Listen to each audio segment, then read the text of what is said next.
आज की यह कहानी जो है या 20 साल पुरानी है। इसका मुख्य किरदार शिवराज हैं जो दिवाली की छुट्टियां मनाने अपने बुआ के घर रांची जा रहा था। शिवराज का परिवार अपने बुआ के गांव रांची पहुंचा ही था कि उसको जोरदार प्यास लग गई और उसने अपने पापा से बोला कि पापा हमें प्यास लगी है। उसके पापा ने साइड की दुकान से शिवराज के लिए पानी की बोतल लाए।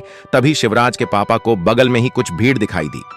तभी शिवराज की नजर सड़क पर बेच रहे हैं औरतों के लिए श्रृंगार वाले सामान पर गया। उसने सबसे नजरें चुराते हुए वहां से एक अपने हाथ का कड़ा उठा लिया। अभी थोड़ी ही देर हुआ था, तब तक से शिवराज के पापा उसको बुलाने लगे। शिवराज ने जल्दी से कड़ा को अपने पॉकेट में रखा और वहां से चल दिया। अपनी बुआ के घर पर पहुंचने के बाद शिवराज ने सबसे थोड़ा अजीब अजीब सा बर्ताव कर रहा था। घर वालों को लगा कि शिवराज ने रोड पर पड़ी महिला की लाश को देखा है, इसीलिए यह ऐसा हरकत कर रहा है। शिवराज का ध्यान अभी भी उसके पास खड़े पर था। वह बार बार खड़े को ऊपर में ध्यान देता था और ऐनक में ले जाकर देखता और मुस्कुराता था। यह हरकतें शिवराज लगातार कर रहा था। एक दिन जब शिवराज ने कमरे के अंदर उस खड़े को पहनकर खड़ा था तो उसका मन किया वो पूरी तरह से लड़की बन जाए और देखे तो उसको कैसा लग रहा है। इस बात को लेकर उन्होंने अपने कजन जानवी के पास गया और उससे लड़कियों के लिए सजने और संवरने वाले सामान मांगने लगा। इस बात से जानवी हंसने लगी और उन्होंने अपने बुआ के कमरे में गई और वहां से अपने साड़ी और लिपस्टिक उठाकर ले आई और शिवराज को दे दी। शिवराज तैयार हो ही रहा था कि जानवी के पापा उस कमरे में आ गए। जानवी को देखते ही उसके पापा का गुस्सा भड्डी ढक गया। उन्होंने जानवी को डांटने लगे। जानवी ने रोते हुए कहा कि शिवराज लड़की बनना चाहता था और हमको बहुत परेशान कर रहा है कि लड़कियों को सजाने और संवारने वाले सामान हमें दो। यह बात सुनकर उसके पापा बहुत गुस्से में हो जाते हैं और उसे बुरी तरह से पीटने लगते और अंत में उसका कमरा बाहर से बंद करके वहां से चले जाते हैं। शिवराज कमरे में बैठकर जोर जोर से रोने लगता है। तभी अचानक उस कमरे के दीवार पर एक लड़की की परछाई नजर आती है।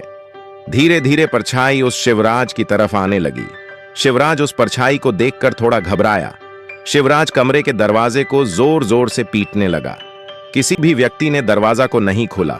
उसने पीछे मुड़कर देखा तो वहां पर कोई नहीं था। शिवराज अंदर बैठ गया, लेकिन कुछ ही मिनट के बाद उसके बेड के नीचे से एक अजीब तरह की आवाज आने लगी, मनो कोई शिवराज को पुकार रहा हो। शिवराज जैसे ही बेड के नीचे देखता है तो वहां उसी औरत की लाश पड़ी है जिस औरत की लाश को शिवराज रोड पर देखा था। उस लाश को देखने में शिवराज को बहुत ज्यादा डरावना लग रहा था। बेड के नीचे औरत रेंगते हुए शिवराज के पास जैसे ही आई, इतने में शिवराज उस लाश को देखकर बेहोश हो गया। अगले दिन से शिवराज के व्यवहार में परिवर्तन हो गया। अब शिवराज अजीब तरह का बर्ताव कर रहा था। अपने बुआ की साड़ी पहन रहा था तो कभी लड़कियों का सलवार पहन रहा था। वह दिन भर अपने आप को सजता रहता था। शिवराज एक ही बात बोलते रहता था कि अब उसका नाम सरस्वती है। कभी कभी वह चिल्लाने लगता था जिससे पूरे घर में सन्नाटा छा जाता था। वह घर के कोने में दुबक कर बैठ जाता था और डरा डरा सा महसूस कर रहा था। दिन शिवराज रोते रोते अपने माँ से बोलता है कि मैं सरस्वती हूँ और मुझे हर जगह शैतान नजर आते हैं। माँ, शैतान मुझे आकर मार देंगे। उसने कहा, उस शैतान के पैर उल्टे हैं, हाथ के नाखून बड़े बड़े हैं, हाथों में खून लगा हुआ है। हाथ के नाखून भी बड़े बड़े हैं, चेहरा बिल्कुल काला और मुंहों में खून दिखाई दे रहा है। लंबे लंबे बाल, नाखून, वह हम पर हमला करना चाहते हैं। शिवराज का हालत दिन ब दिन खराब होती जा रही थी, लेकिन प्रत्येक दिन सरस्वती बनकर वह हर दिन अपना श्रृंगार करते रहता था। शिवराज ने तो यहां तक अपने कमरा को बंद करके नाश्ता गाता खिलाते रहता था। शिवराज के घर वालों की बिल्कुल समझ में नहीं आ रहा था कि शिवराज लड़कियों का ड्रेस क्यों पहन रहा है, इतना श्रृंगार क्यों कर रहा है। आखिर बात क्या है कि शिवराज अपने आप को कमरे में बंद कर नाच रहा है। इस बात को लेकर शिवराज के घर वाले बहुत परेशान थे, लेकिन उन सभी को कोई युक्ति नहीं समझ रही थी कि इसको करना क्या है। शिवराज के पापा ज्यादा परेशान हो गए थे शिवराज की हरकतें। उसके फैमिली वाले ने बहुत कोशिश किया शिवराज को समझाने के लिए, लेकिन शिवराज को कुछ समझ में नहीं आ रहा था।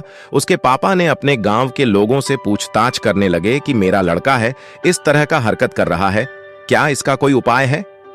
शिवराज के पापा मालूम करने के लिए गांव में गए थे। मालूम पड़ा कि शिवराज एक दिन सड़क पर पड़ी एक औरत की लाश देखी थी, बल्कि उस लाश कोई और नहीं, जॉर्ज सरस्वती की थी। जॉर्ज सरस्वती एक लड़के से बहुत ज्यादा प्यार करती थी। उस लड़की ने अपना नाम बदलकर सिंगल सरस्वती रख लिया था। सरस्वती उस लड़के से शादी करना चाहती थी। लड़का भी राजी था शादी करने के लिए, लेकिन उसके घर वाले इस बात को मंजूरी नहीं दे रहे थे। सरस्वती को शादी करना एक बहुत बड़ा पाप था। उसके गांव में हो रहे बदनामी से गांव वाले बहुत गुस्सा थे गांव वालों, और उसके घर वाले ने मिलकर सबके सामने सरस्वती का हत्या कर दिया। इस बात को सुनकर शिवराज के पापा के रोंगटा खड़ा हो गया। उसके पापा को शिवराज के साथ किए गए बर्ताव से बहुत पछतावा हुआ। उनको समझ में आ गया कि मेरा बेटा शिवराज क्यों ऐसा हरकत कर रहा है, और वह सरस्वती बनकर कर दिन रात नाचता क्यों है, खुद को श्रृंगार क्यों करता है।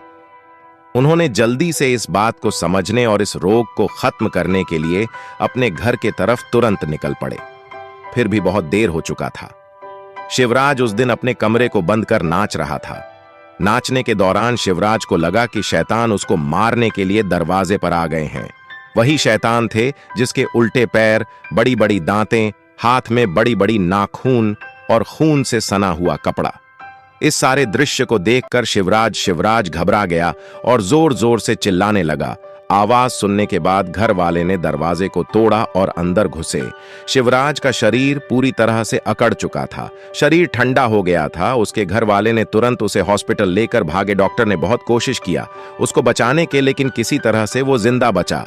जब शिवराज के पापा ने सबके सामने जॉर्ज की कहानी सुनाई, सभी घर वाले की आंखें नम हो गईं। सभी घर वालों ने जॉर्ज के लिए प्रार्थना किया। श्याम के पास में जो हाथ में पहनने वाला कड़ीडीढ़ा था, उस काला को लेकर घर वालों ने जॉर्ज के कब्र के पास में गाड़ ढक दिया।